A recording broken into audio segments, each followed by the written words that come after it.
So it's 2020 and iPhones cost $1,000. It's pretty expensive, isn't it? Well, what if I were to tell you that you could get an iPhone for as low as $50 that functions fully on iOS 14 and is an overall pretty good phone? What phone are we talking about? We're talking about the iPhone SE. So the iPhone SE is a truly budget phone. It costs about $50 if you're to buy it on eBay. But a lot of people have questions about it, Is it still good? Is the iPhone SE worth it in 2020? Does the iPhone SE have iOS 14 and function fully on iOS 14? Is it still a decent phone? Does it run the latest apps and games? Well, today we're going to be covering all of that and more. So stay tuned. What's up, you guys? My name is Thomas. If you're new to my channel, here I cover everything tech, including a lot of Apple stuff. So if you're into that kind of stuff, definitely smash that subscribe button and hit the notification bell to be notified whenever I publish awesome new tech content. Anyways, today we'll be talking about the iPhone SE on iOS 14 in 2020. So let's get right into that. So the first big factor is price. So my iPhone SE, which I bought on eBay used, cost me about $50. And $50 for an iPhone is pretty darn good. Now, sure, this isn't the latest or greatest machine, but it does what I need it to do. It has some pretty good functions, and overall, I think it's a good phone. Now, depending on what storage you want, you can get iPhones ranging from $50 to $100, even $150 for the iPhone SE, but that's for, some of the highest models, and if you're getting it brand new. But for this iPhone SE base model, you can get it for $50, which is a really good price. But with that price, there's obviously going to be some downsides, isn't there? Well, let's see. So the first thing we need to examine is the design. Now, the iPhone SE has a pretty solid design. It's pretty easy to hold. It has some, nice squarish edges, similar to the iPhone 5S. And, well, this is the late 2020, so it's similar to the iPhone 12 as well. It's pretty darn easy to hold. As you can see, I can, stretch my finger across all corners of the display. And so it's really good for, one-handed use. And the best part, this bugger has a headphone jack. Yep, that's right. It's got a fully functioning stereo audio headphone jack. So that's a pro. Now, one of the next most important features of a phone for a lot of people is, well, the camera. You carry around your iPhone every single day. This is what you use to snap photos. So how are the photos going to turn out? Well, for specs, the iPhone SE camera, it's not fantastic, but it's not all that bad. It's got a 12 megapixel back camera with full HDR, can take full HD photographs, and in my opinion, it can shoot some pretty good photos. I'm pretty happy with the bokeh effect I can achieve on close-ups. The HDR is overall decent, but the one downside is that low light, quite frankly, is crap. But hey, this thing cost me $50, so can you really complain? And of course, it's an iPhone, so it does video too. So let's just take a quick look at some of the video functions on the iPhone SE. So we're recording currently using the iPhone SE front camera and front camera microphone. Now this camera is only 1.2 megapixels with an aperture of f2.4, which isn't all that wide, but it's not that bad. So you're not going to be getting the greatest low light photos with this, so just make sure you have decent lighting. But if you got decent lighting, your photos are going to turn out, okay. It is HD, but it's not the greatest HD. But it also does have back camera recording in photos, so let's take a look at some of the recording with the back camera. Alright, so I'm currently recording with the back camera of the iPhone SE. Now the back camera of this phone is pretty decent for such a cheap phone. Actually, it's pretty darn good in my opinion. So it does record at 1080p Full HD at 30 and 60 frames per second, and it can also do 4K at 30 frames per second, but I tend to shy away from that because after all, this is a budget phone, and so it does have kind of a budget sensor. Now, one thing you may be noticing is that this video footage does look probably a little bit shaky. That is because the iPhone SE video camera does not feature any optical image stabilization, which is kind of a big oof if you're trying to record videos with your phone. Now, there are lots of options available to stabilize via software, but if you really are going to be recording a lot of video footage, I do recommend that you buy the newer phone. And another thing you may be noticing is when I refocus and change my exposure, it kind of looks weird. It's not the smoothest thing, so that's another thing you may notice with this phone. But it also does do slow-mo and time-lapse video. So with slow-mo, it can do 1080p at 120 frames per second, and it can also do 720p at 240 frames per second. and it does a standard time lapse, which I believe is stabilized via software. So let's just take a quick look at that super slow 240 frames per second slow motion.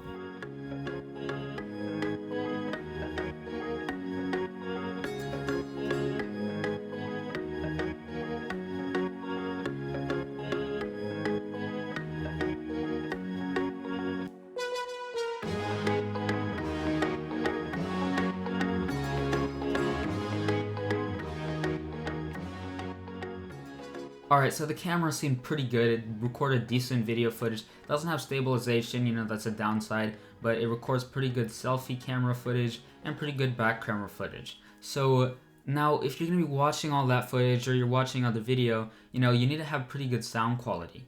So with the speakers, they're pretty darn loud. Let me just play a quick sound test for you right quick.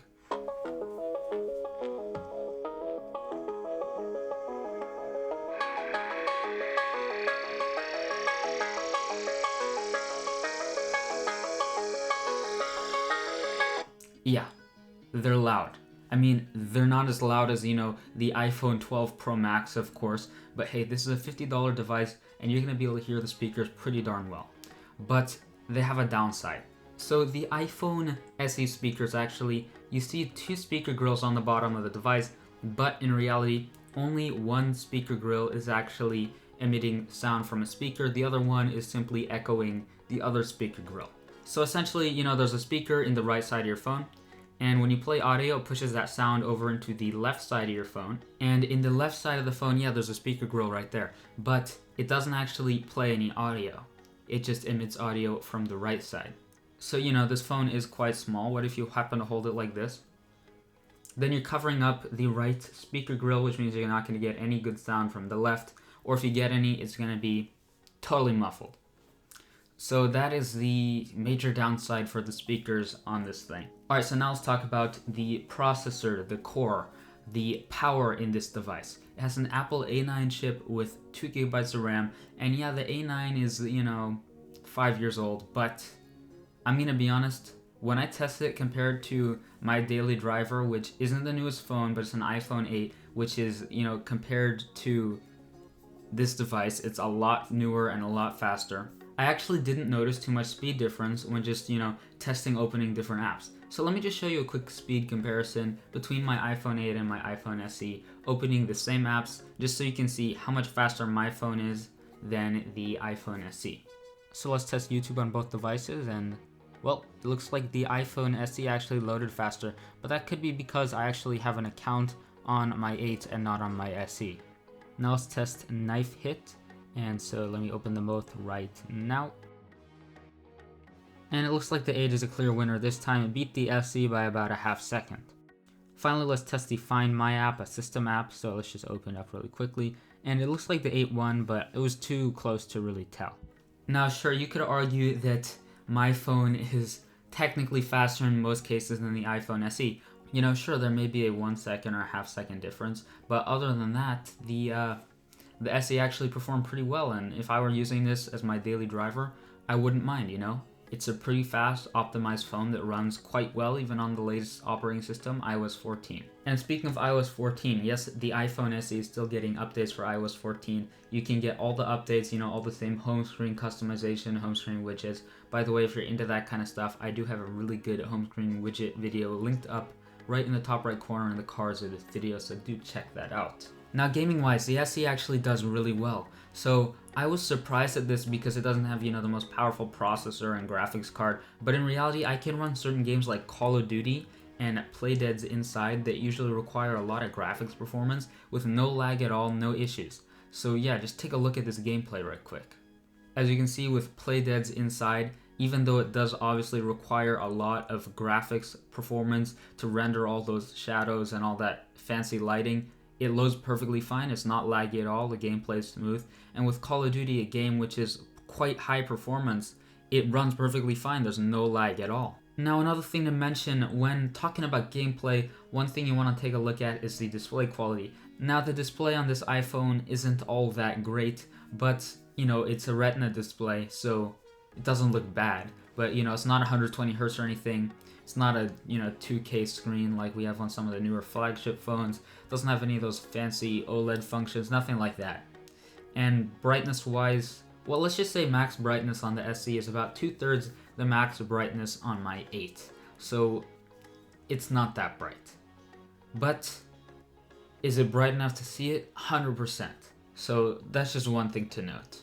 Now, one thing I did notice on the iPhone SE when recording was when I was playing certain graphics intense games like Call of Duty, if I played for a long time, the back would kind of heat up a little bit. Now, it wasn't too bad, it was just a little bit of warmth, but keep in mind if you're playing, high intensity games for hours, this thing can get hot. Speaking of heat, let's talk about the battery. Now, the battery on this thing is probably its weak point. So, moderate usage with little to no gaming, it'll definitely last you all day. You can listen to music through headphones for a long time. And of course, with music, it's obviously compatible with AirPods. But if you plan on carrying this around all day, not charging it, playing video games, this battery ain't gonna last you that long. Now, not only is this a budget phone, but it's also a tiny iPhone. The screen's only 4 inches. So how big of a battery can they fit in there? They can't really fit a large battery in that phone. But on the bright side, if you're just using this, to make calls, send texts, browse Instagram, take photos and stuff, this thing's gonna last you probably all day. And charging wise, it does charge through Lightning, obviously, but if you want to use a wireless charger, well, the back of this thing's aluminum, and aluminum does not do wireless charging, so unfortunately it's not compatible currently with wireless charging. So overall, it's a pretty good phone. Yeah, the first generation iPhone SE is a pretty good buy in 2020, I would say. It's not the newest phone, like the iPhone 12 is, but it also costs $50 and not $1,000. And overall, this is a pretty well-built budget phone that's, I'd say it's a pretty good fit for your everyday use. Alright guys, I really do hope you enjoyed this video. If you did, then definitely do smash that like button and comment below which is your favorite feature of the iPhone SE, and are you going to be buying this or saving up for a newer iPhone? Let me know. Well, I hope you have a great day, and I'll see you in my next video. Bye.